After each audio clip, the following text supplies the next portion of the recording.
I'm totally free, sir. I can stay till 11. Now that you have said, most people would stay. More people will stay. Most don't people know. will stay to show that they're there. Acha, that is a tactic of mine. Okay, all right. So you all know what OSI model is, even though you don't know, it's fine. I'm telling what OSI model is. Okay, tell me someone No, who exactly know OSI model. Anyone, any one of you guys who are having good internet connection and their voice shouldn't be getting stuck in between. Can anyone tell that I know OSI model for sure? Anyone? For sure, no, sir. Just a rough idea.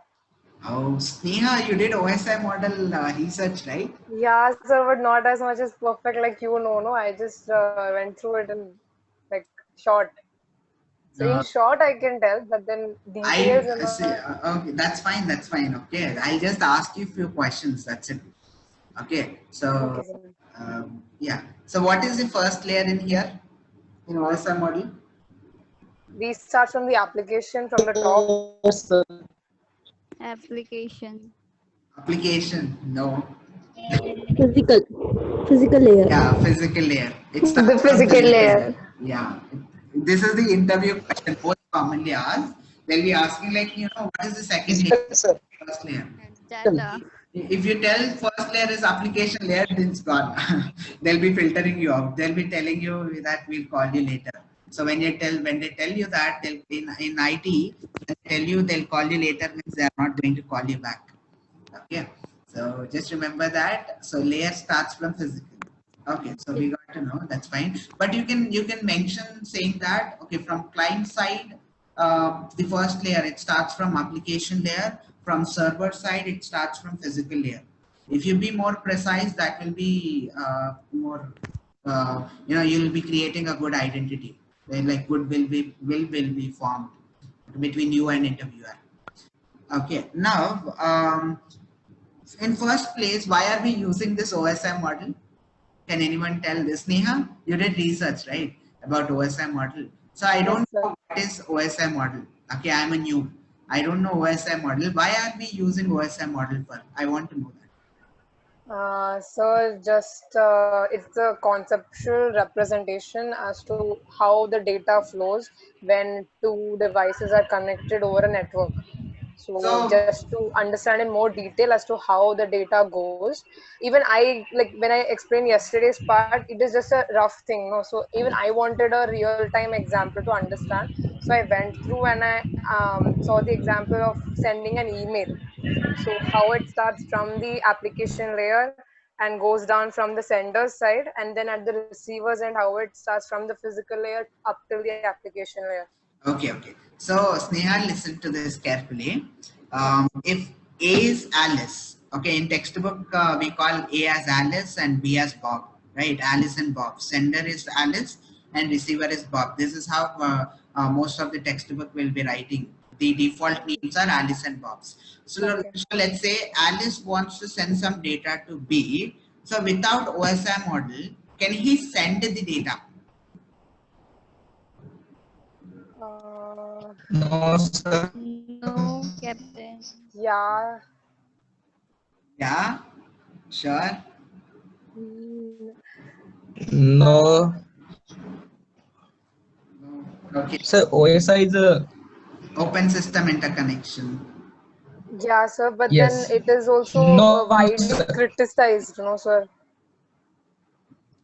Okay. Widely. because it is inefficient and slow. Okay. So what model are So, you using? sorry, sir. Which model are they using now? Uh, now that I don't know. I just read the small part. You said you told that it is critical and all, but like why? I want the reason. Okay.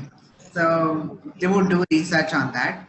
Tell Okay, sir. me, tell me which model is used. If you say TCP IP model, it is just a compressed model of OSI. Okay, this is having 7, that is having 4.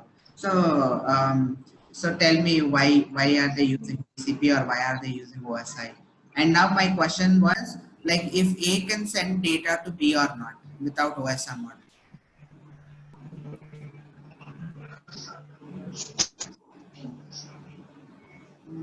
People say No. right? No.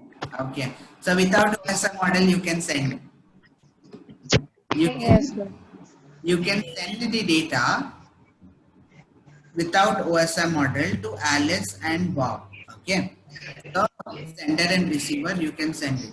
Mute your mic. I'll just explain you. So I told you to listen to this question carefully because it was tricky one. So I asked you whether A can send to B or not. I didn't tell you. I didn't ask you that. Will if A sends a data to B, will that data reach the destination or not? I didn't ask this question. I asked you whether he can send it or not. He can send it. Okay, but there are consequences. I'll tell you the consequences. Let's say this is data. Okay, the consequences are A will never know the first consequence. The sender will never know whether this data has reached the destination or not. Okay, first consequence if you are not using OSI model is A will never know whether this data has reached the destination or not. Okay, and second consequence is if this data didn't reach the destination, A has sent some data, and if that data didn't reach the destination, what happens? Network traffic will increase. Okay, that data will stay inside network. So what happens if network traffic increases? Can anyone tell? What will happen if network traffic increases? The data can be used by other. If network traffic increases, so the data, I mean, the speed will be, it will slow Yes, down. yes, yes, yes. Sir, it can stuck in between two. Yes. So basically what happens is that data will stay inside network. So when it stays inside network, network traffic will increase. So for example, you are in your college, you are going to your house. Okay. So when you are traveling to your house, if you have more traffic, it will take longer time. If you have less traffic, it will take lesser time. So same way, if network traffic is more, it will take longer time for other requests to reach the destination. Okay, so simple. So because of network traffic, what happens is you'll experience that website will be loading slower and all. Okay, so that is the second consequence. And what is the third consequence? Third consequence is if a hacker goes in between and does a man in the middle attack, okay, on this data, if this hacker does a man in the middle attack, what happens? He'll be able to see whatever the data is traveling. Let's say A is sending some Facebook username and password. So that username and password, this hacker can see and he can misuse that data. Or let's say A is a rich person or a normal person or middle class person. He is sending some money to B. Okay, so what if this hacker will tamper that data, and if A is sending some 1,000 rupees, if hacker will change it to if he adds two more zeros, what happens to that data? B will be receiving 1 lakh rupees. Okay, so it's like it is not safe to send data, right? So there is no confidentiality for data. Data is not private in here. Data confidentiality is not there. So that is these are the three main consequences. If you are not using OSI model, you are going to face these three main important consequences. There are more, but you need to remember these three. Okay. If you have more interest, you can dig in deep and you can learn what more consequences are there if you are not using OSI model. Okay, that is the reason why what happened is they started using OSI model. OSI model can overcome all these issues. Okay, OSI model can overcome all these issues. Let's start with application layer. Can anyone tell what application layer does? Basically, you can say it gives us the output of whatever you want. Okay. Anyone else? It's It basically gives a user interface. Yeah. it it give content in required form. Okay. So it's like application layer is the only layer where user interacts. Okay, application layer is the only layer where user interaction happens. So, for example, you are using WhatsApp or Facebook or any application which is connected to network. What are you doing? You are typing hi message or some 143 or something like that and sending it to some unknown person. Okay, so you are typing that and you are clicking on send button, right? That means you are interacting with the application. Okay, so that happens in application layer. User can interact with only application layer directly. Direct interaction of user happens only in application layer. But hacker has a advantage. A hacker can interact with transport layer, network layer, data link layer directly. Okay, but definitely we won't be seeing it we won't be having time to see that. But yeah, I just gave you a small hint so that you guys can dig in deep and try to do more research on that. Okay, how will a hacker communicate with transport layer or network layer or data link layer directly? How? Okay, so you can do some research on that. So here we just need that application layer means user interaction happens. Okay, user interaction happens. Okay, we are done with the 7th layer. Now 6th layer. What is this presentation layer? What will it do? Sneha, can you tell? What did you learn about presentation layer? Sir, the presentation layer will format the data in such a way that the way that the receiving device can understand. So basically, if I'm sending an email, it will be formatted in the ASCII code. So basically computer understandable language. Yeah. Okay. Okay. What And is then if encryption? What is encoding? Will presentation layer do that encryption and encoding? it is needed, it will do the encryption. All the encryption of the data takes place in the presentation layer. So, but nowadays every piece of data is encrypted, right? Not every piece of data. If you are using HTTP websites, it is not encrypted. Yes. Yeah. Okay. That's fine. So your task is presentation layer does encryption and coding, and it also presents the data accordingly. So what is difference between encryption and encoding? I want you guys to do research on this. Okay. Sir, Next, can you repeat? presentation layer does encryption, it does encoding, and it also presents the data. So I want you guys to research about what is the difference between encryption and encoding. Okay. Okay, sir. Presenting data in the sense, see, if it is an image, okay, JPEG format or PNG. If it is a audio, MP3 format. If it is a video, MP4 format. Like that, it will represent the data accordingly. Okay, so that is the job of the presentation layer. Now, coming to our next layer, 5th layer, which is session layer. So what will this session layer do? Sir, it is responsible for the opening and closing communication between the two devices. Okay, so it makes sure that session starts and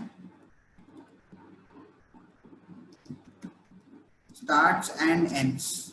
Okay, what do you mean by session starts and ends is, see, for example, I'm logging in inside some website, okay, like Facebook or Instagram or anything. So let's say I'm logging in inside my Instagram account or Facebook account. So I don't want to log in every time I open my browser. So for example, if you see, if I open my Google Chrome, okay, I'll open that particular Instagram page. My account will be logged in. How is my account logged in? Why? How is my account logged in? Can anyone tell? So, because there's an option in like some browsers where you can save the password, and it doesn't like close the No, I session. didn't save the password. Because you haven't logged out of the of Yeah. your account. So see, how will it manage? Like, how will it know it got logged in and logged out? It's because of the session. Sessions. Yeah. When So- you log in, when you log in, what happens is your session, which is there, your username and password, when you send it to database, it will get compared, and when it matches, when your username and password matches with the database, it will authenticate you, and also it will give you a session ID. Okay, so basically what happens with the session ID is that session ID will be stored inside your browser. Okay, browser has this thing wherein it has local storage. You can say browser has a local storage. Just see this. Let's say this is a browser. Let's say this is a browser. Okay, this is server. You might say Instagram, Facebook, or anything. So browser is having a local storage wherein every request it sends. For example, you are opening Instagram. That means Instagram request is sent to Instagram server. So when the request is going itself, what will this local storage do? It will append its request to the request which browser is sending. It will append the request.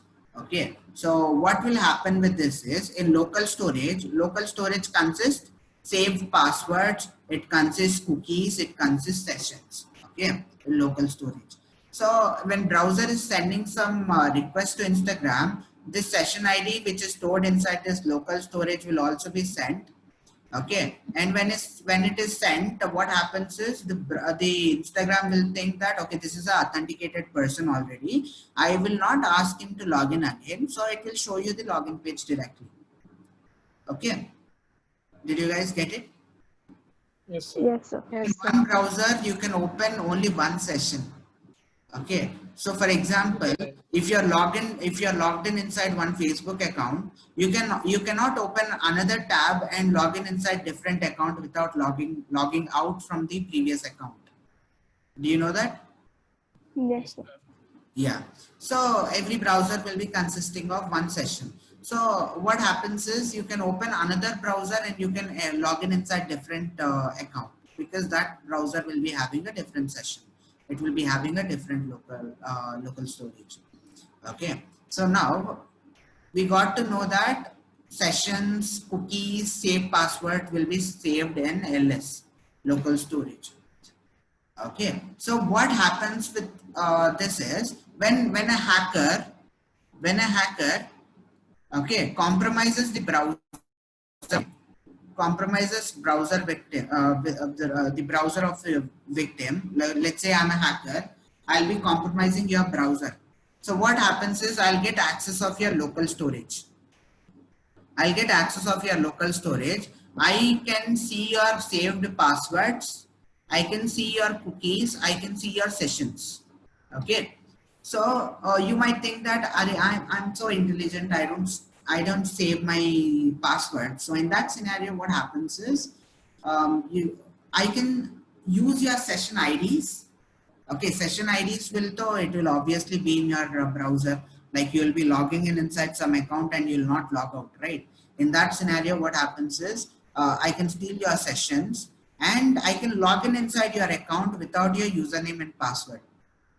Okay, did you guys understand? I can log in inside your account without your username and password. Sir, in the session ID, the username and password is stored.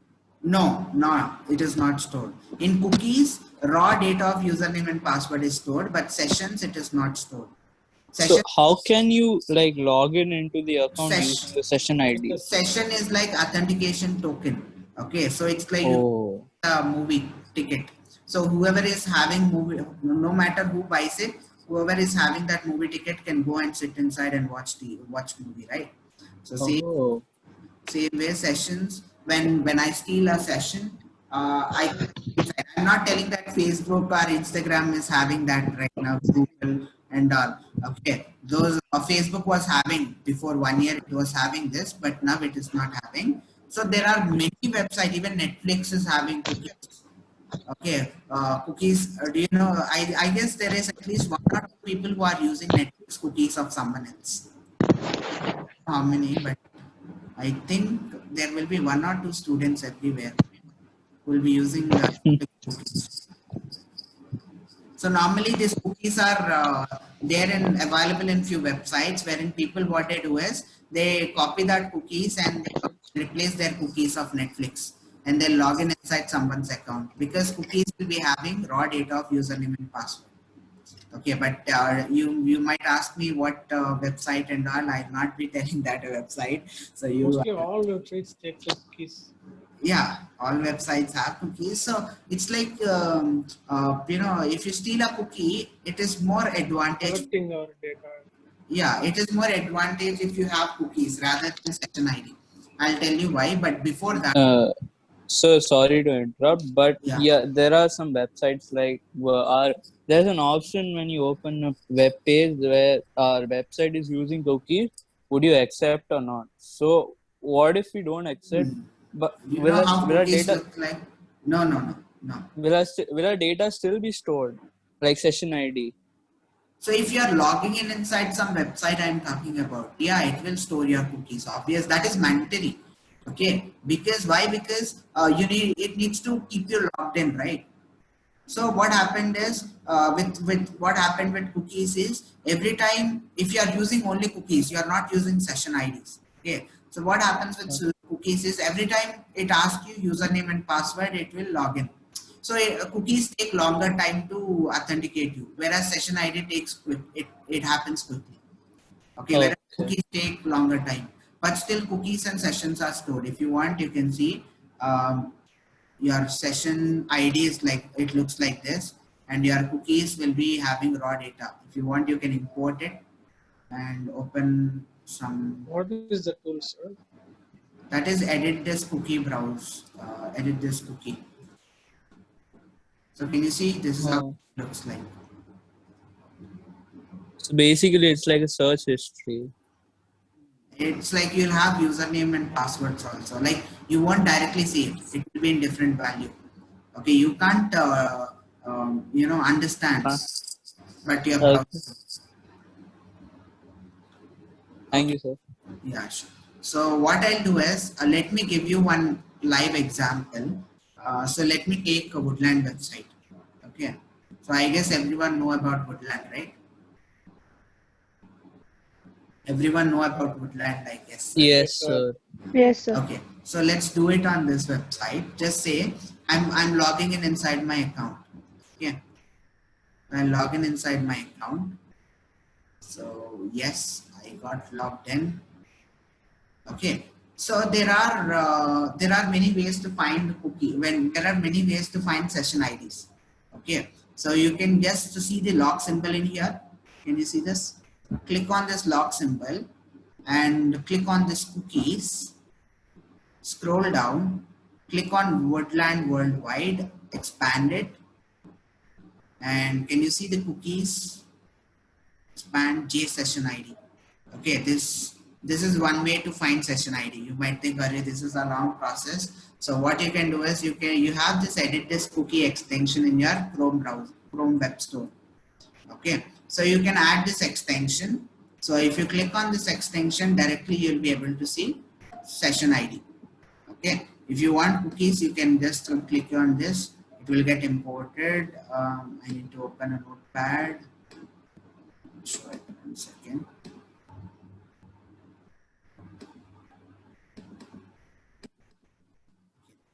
So it will be like this, cookies. Okay. So what happens with the session ID? What is this cookie and what is the session ID is? Let me do session ID, session hijacking first. Okay. So just see this. I got logged in, right? Now what I'll do is I'll steal my own cookie. I'll steal my own session ID. Okay. I'm a hacker. I want to hack myself. So let's say I'm stealing my own session ID. I'll keep it aside. I'll open another browser. This is hacker browser. Okay. This let's say this Firefox is hacker browser in here. Now I'll open the Woodland website. Okay. So as we all know that different browser will be having different sessions, right? So you can log in inside different ID if you want. So if you see, it is asking for username and password. Okay. So here I am logged in, and here it is asking for username and password. Even if I refresh or anything I do, I won't be able to log in. All right. So I want to log in inside this account, inside my victim account without username and password. So how to do that?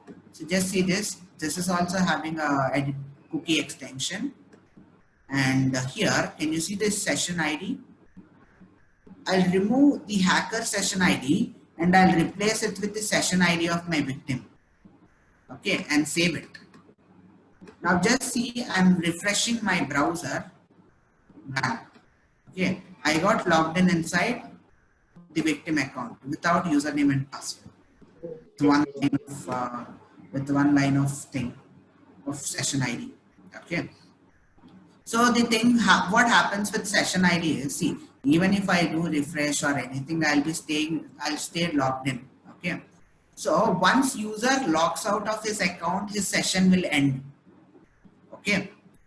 Once victim logs out of his account, I got logged out. Victim got logged out of this account.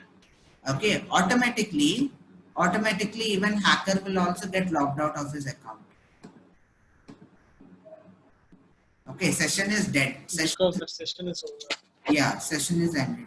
So to tell you, if you have cookie, what happens is, even if victim logs out, you'll be able to log in because in cookies you have username and password. Okay, but in session ID, it is just a temporary authentication token. Until user logs out, that session will work. Otherwise, it will die. Sir, I have a question. Yeah. So, like you have opened Woodland, so some people also put their card details in the app or in the website. So Yes, are yes. those also stored in the cookies? So if you copy the cookies, so that detail also In comes to us. website, if it is there, for example, you are having Paytm or you are having PhonePe and all your card details are stored, then if I get your session ID, if that application is having this session vulnerability, session hijacking vulnerability, then obviously I can use your cards, but it will ask me CVV details, but I can do social engineering, or if I'm your friend, if I if I saw your card, a CVV number, then I can use it. All right. Yeah, definitely we'll be getting all those details. So anyways, that is about session layer. Make sure that session starts and it ends. Okay. Now we'll see about transport layer. Okay, this is hard again. So you can say that these three layers, application layer, presentation layer, and session layer, are called software layers, and transport layer, network layer, and data link layer, physical layer, they are called as hardware layers. These last four are called hardware. The first three are called software. Okay. So what happens in this transport layer? What is TCP and what is UDP? In my college days, I know many people have remember. If you are a IT or CSE background guy, you might be knowing this answer: TCP, UDP. Transmission control. Yeah, a transmission control protocol and user datagram protocol. Yeah, connection oriented, connectionless, reliable and non-reliable. This is like a 2 marks question and Yes, sir. Okay, so what do you mean by connection oriented and connectionless? Is it that connection oriented means some connections are there, wired connection, and connectionless means it is a wireless connection? Yes, sir. No. No, so actually, let's say for IP, Internet Protocol, it's a connectionless protocol because when the packet is sent, IP does not take responsibility of putting the packet to the destination. That is the work of the TCP, right? So IP just enroutes the packet.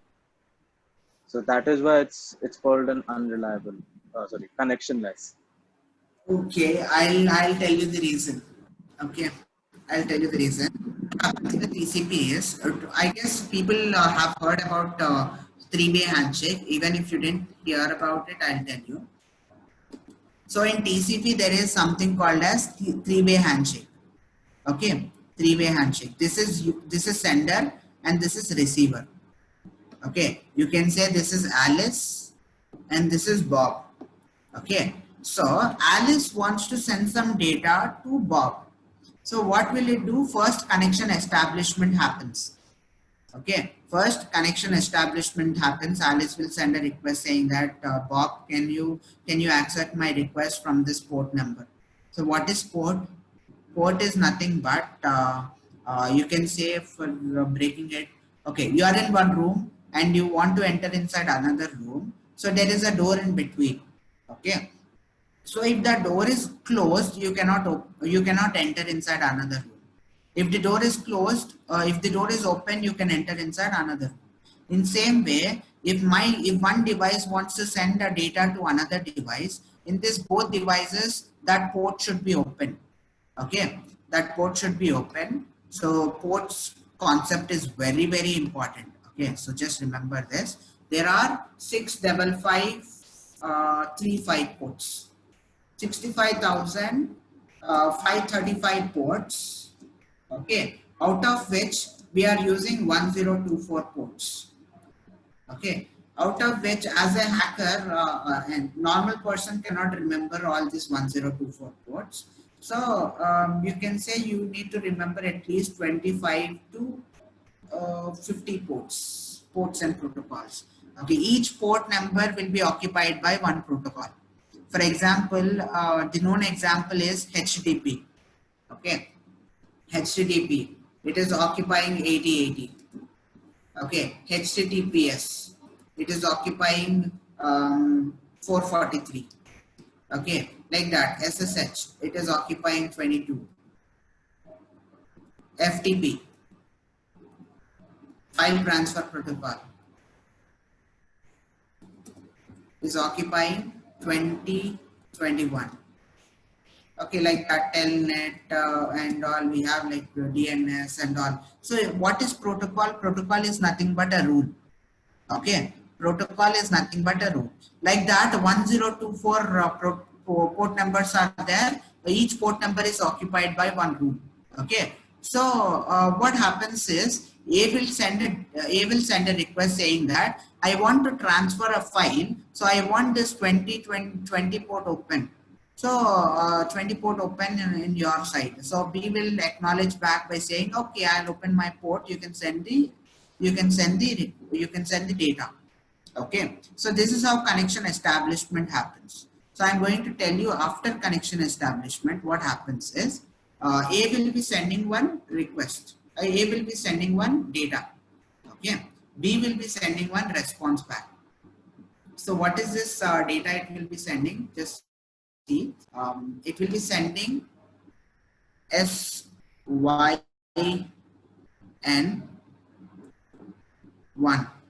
synchronization packet 1.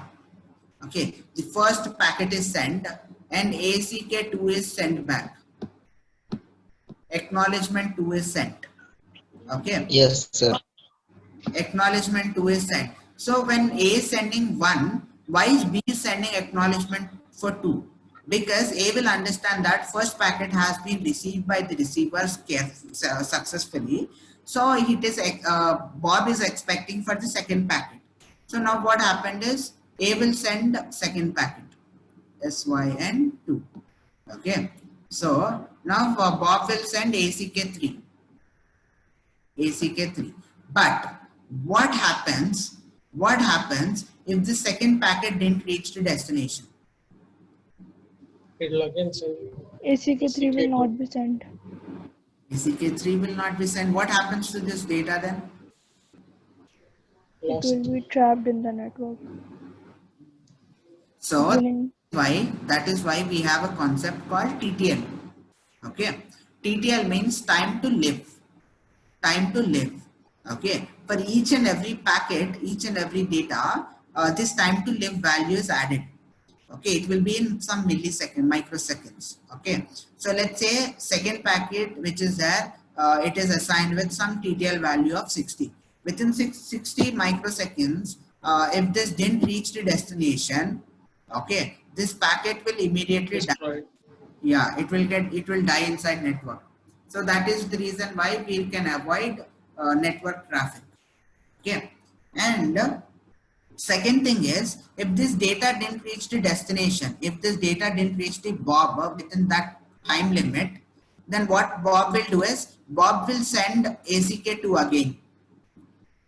Okay, Bob will send ACK2 again. So Alice will understand that Bob didn't receive the second packet, so it is asking me. He's asking me again, so I'll resend it. So Alice will send the second packet again. Okay. So until the second packet reaches the destination, it will be sent like that. So that is why there is no data loss if you are using TCP. That is why it is called reliable connection. Okay, that is the reason why it is called reliable connection. There is no data loss happening in TCP. 99.99% data is going to reach the destination. Don't ask me what about remaining 0.01% or so. Okay, so you can leave it for benefit of doubt. So you can't say 100% for anything. So my 100% is 99.99. Okay. So even Dettol is having that, right? 99.99% selection. So I am not giving 100%, but yeah, definitely the data will be reaching. You can rely on TCP connection. Okay. So if TCP connection is that reliable, why are we using UDP? UDP is not having any acknowledgement concept. So what is the reason? Why are we using this UDP? Can anyone tell? Speed, because of speed. Okay. So can anyone give me example of any application which is using UDP connection?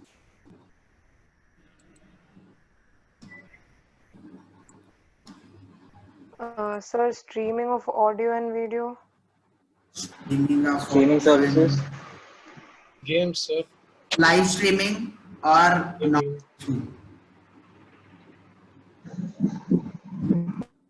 Live streaming maybe. Okay. All right. So yeah, you're right actually. So UDP is used in live streamings. Okay, I'll show you a quick meme on UDP and TCP. I liked it. So if you see this, TCP will be like this. It will be safely keeping the data. UDP is just like throwing the data. So if it reaches or if it didn't reach, it doesn't concern. Okay, so it doesn't care whether this data has reached the destination or not. It will simply throw. Okay. So I hope you'll remember by just memorizing this picture. Yes, sir. Okay, so yeah, coming back. Yeah. Okay, so we got to know UDP. What happens with UDP is in any live streaming, in your video calls, in your audio calls, any call which is with the network. Okay, YouTube live, okay, or Instagram live, or any live things happen using UDP. For example, see, I'll be talking to you. Sometimes one of you guys might be missing my voice, right? You'll not be able to hear my voice. Why is that? What is the reason behind it? Data loss. Yeah, data loss. So the data loss is happening. So if you say that, sir, I can't hear your voice, then it's because UDP. It is using, our live streamings are using UDP. So my data is never going to come back. Okay. My data, once lost is lost. My data will not come to you again. So you will be re-asking me again and I'll be repeating in that scenario. So, you know, in UDP, what happens is you can't expect the data to come back. It will never come back. UDP doesn't have a concept of sending the data again. Okay, that is why it is faster and it is used. Even in PUBG also you use UDP only. Okay. That's online gaming. Yeah. What about TCP? TCP means any website you open, Google, Instagram, or any website you open, you'll never see a website which is missing a block in it. Okay, you'll never see a website which has a missing block inside it. Either the whole website will load or the whole website will not load. Okay, you'll not see any block missing inside a website because it will be using TCP connection. Or even in YouTube videos also you'll have TCP. If it is YouTube live, then it is going to be UDP. Okay. So I hope you guys understood, right? What do you mean TCP? Yes, sir. Yes, sir. Yes. Sir. Right. Yes, sir. So yeah, now comes our actual part. From TCP, what happens is, as I told you, we are going to enter inside hardware layers. Okay. So we are going to add a few headers. Okay. So for example, A is sending some data to B. Alice is sending some data to B. So what happens in TCP layer is, this data will get divided into segments. Okay, this data will be divided into segments. Chunks of data will be sent. Okay, each segment will be added with a sequence number. That is how it will sort it out. Do you know when you open when you download any movie in uTorrents? Okay, when you download any movie in uTorrents, you'll be seeing a blue line. How many of you know? You'll be seeing a blue lines in here, in between like this. Yes, sir. It's indicating me down. Yes, sir. Yeah, Like you that can see. means, yeah, that is like in between or in end or something like that. You'll find you'll not have a continuous thing, because what happens is chunks of data will be coming, because it is having sequence number. Accordingly, it will get placed. Okay, did you guys understand now why? Yes, sir. Yeah. Yes. Now just see, the data will get divided into segment from this TCP layer. Okay, let's take one segment, one data. Okay, so let's take one data from this TCP layer. Headers are going to get added. Okay, this is TCP header. What will be inside TCP header? Inside TCP header, you'll have what type of port number. Okay, what port number? Let's say some 80. Okay, and what type of connection it wants, whether it wants TCP or whether it wants UDP, which type of connection it wants. So this header is added inside transport layer. You can say in transport layer. All right. Now in network layer, what happens is, your source IP and destination IP is added. Okay, your source IP and destination IP. What is your source IP?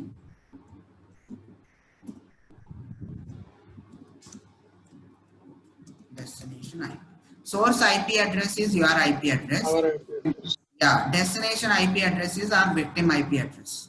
Okay, not our victim, so it's a Google or Facebook or anyone whom you are requesting. So I got used to saying victim and all. So it's like if you're actually requesting Instagram or if you are requesting Google, okay, that destination IP will be that Google or Instagram's IP address. Okay, so in network layer you have routing algorithms. Okay, in network layer you have routing algorithms. What will this routing algorithms do is, it knows source IP and destination IP, right? So in this scenario, what happens is, this routing algorithms will make sure that it finds the shortest path between source and destination. Okay, and it will route the data packets. For example, you are using Google Maps, and your source location is your current location, and your destination location you'll keep it. So there are like multiple tens and hundreds of ways to reach your destination. But what Google will do is, it will make sure that it will use algorithms and it will make sure that you route, that means you go in a shortest distance, right? So same way in network layer also you have like routing algorithms. What happens is, it will make sure that the data packet reaches the destination in shortest way. Okay, shortest way means you might think in network like what is the distance and all. So in network what happens is, your data will travel from one node to another node. Okay, it will count the hop count. According to the hop count, it will send the data. Like if they are having lesser hop count in that particular path, it will send. Okay, that will happen in network layer. Now, coming to data link layer. In data link layer, source MAC address and destination MAC address is added. Okay, so in data link layer, source MAC address and destination MAC address is added. So let me write. So what is the difference between a MAC address and a IP address? Can anyone tell?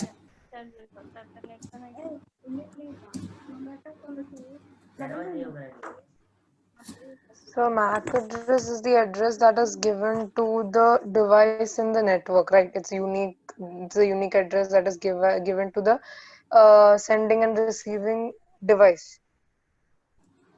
For the device. Yeah. Okay. So let me clarify. MAC address is called physical address and IP address is called logical address. Okay. MAC address is assigned by your manufacturer itself.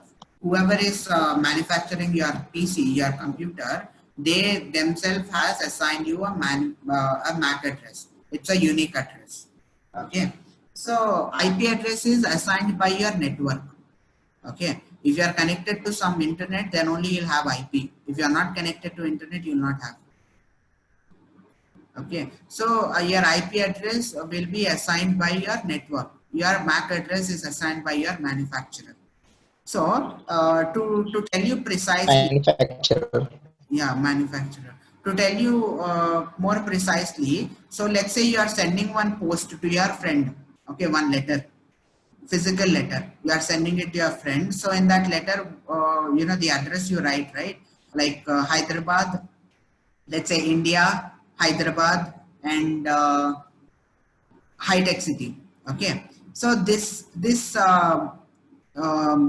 location is like IP address. Okay, India, Hyderabad, and this High-Tech City is like IP address.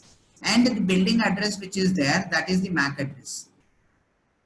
Okay, the building address of your friend is like a MAC address, and the surrounding location, everything like, you know, the High-Tech City and all, it is the IP address. So did you get an idea? So if you find someone's IP address, you will not get his exact location. You will get his surrounding location. Okay. So his ISP provider location, you get it. So don't think that with IP address you can directly track him or something. No, you can't. Okay. But if you raise a complaint in ISP, like if you're a government agent, if you give a complaint, those ISP providers will store your IP and MAC and timestamp. At this time, this with this IP address, this MAC address, this person has sent this request. Everything will be saved in their logs, whatever you are doing. So as a government person, if I go and raise a complaint that from this IP address I got this type of criminal activity, those network providers, this ISP providers will immediately give me all the details. So if I get to know your IP, your MAC address and all, then I can easily get your exact location. Okay. So yeah, anyways, so this is about your transport layer, network layer and data link layer. So Captain, there is no other way to get the exact IP address. Like you said, we need exact IP address. Yes, Captain. That is what I am saying. See, even if you are having exact IP address, you will get from which city or from in which location. You will get like 6 kilometer radius and all. Okay, you will not get the exact location of that person for sure with IP address. But if it is IPv6, then chances of you getting the exact locations are more, because in IPv4 we are using IPv4. IPv6 is used by Geo and all. If you are using IPv6, okay, it is having numeric letters and alphanumeric combinations. But in IP address, IPv4, you have only numeric combination. So we are not having much IP. We are not having more IP addresses. Okay, That is why we are having two types of IP address. One is public and one is private. One is public IP and one is private IP. You can just do research on this public IP and private IP. I'll just give you a small gist. Public IP is used to recognize your device outside your network. Private IP is used to recognize your device inside your network. Okay. So public IP will be same to all the devices which are connected to same router, same network. They'll have same public IP but different private IPs. So just do some research, otherwise you'll get confused. Okay. So Okay, thank you, Captain. yeah, sure. So here I'll tell you the terminology we are going to use. Okay. From this data till this transport layer, we call it as segments. Okay. From this data till this network layer, we call it as packets. From this data till this data link layer, we call it as frames. Okay, this is segment, packets, frames.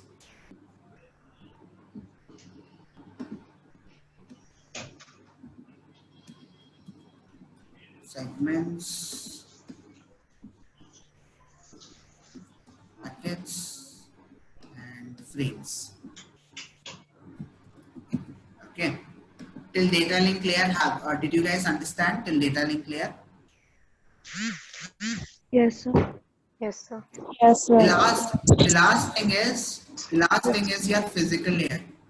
Okay, like I guess most of you know that our data will be traveled in ones and zeros in binary format, right? Our data will get traveled in binary format. 1 0 1 1, like this our data will get traveled. So Yes, sir. my question is, how will this ones and zero travel? It Like is an signal. electric signal.